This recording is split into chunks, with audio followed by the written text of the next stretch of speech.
So, mag-i-impeach po tayo ng Vice President na binoto ng 32 million na tao na Pilipino dahil lang sa suspetsa.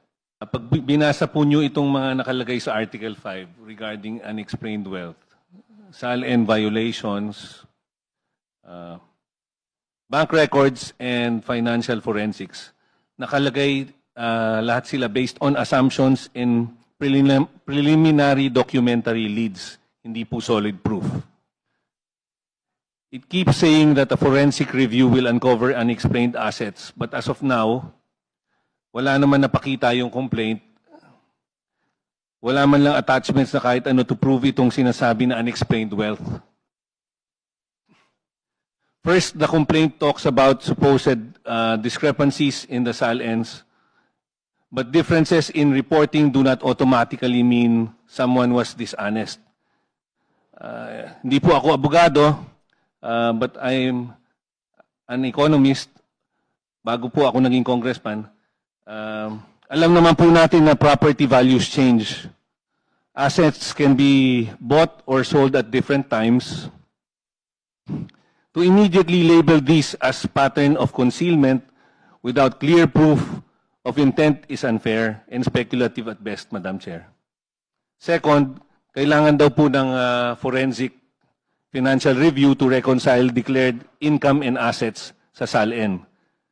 Identify unexplained inflows or transfers, and trace the disposition of public funds alleged to have been diverted. Hindi ba dapat po trabaho ito ng complainant na mapakita ng ebidensya sa reklamo niya para maging sufficient in substance?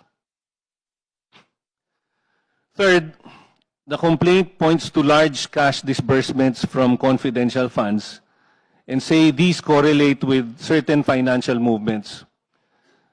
But yung mismong complaint admits in paragraph 237 that correlation is not conclusive.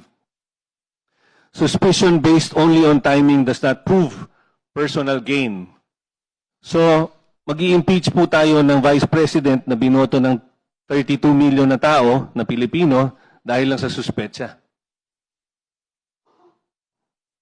Third, the mention of intermediaries, third-party accounts, corporations, or relatives is likewise made to sound suspicious. But many lawful transactions are done through representatives or business entities. These arrangements are common and legal.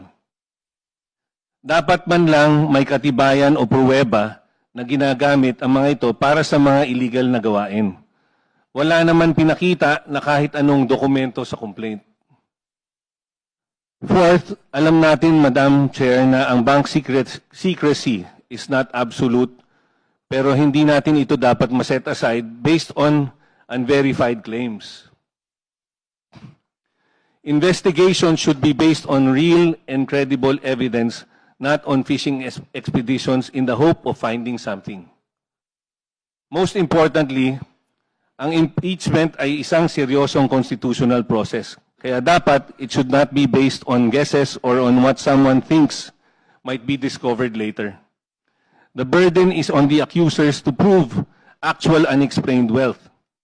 The Vice President should not be expected to disprove mere suspicions. At the end of the day, Madam Chair, Article 5 is asking people to assume guilt based on what might be found later, not on what has clearly been proven now. Allegations and suspicions are not the same as evidence. Thank you, Madam Chair. Next is the Honorable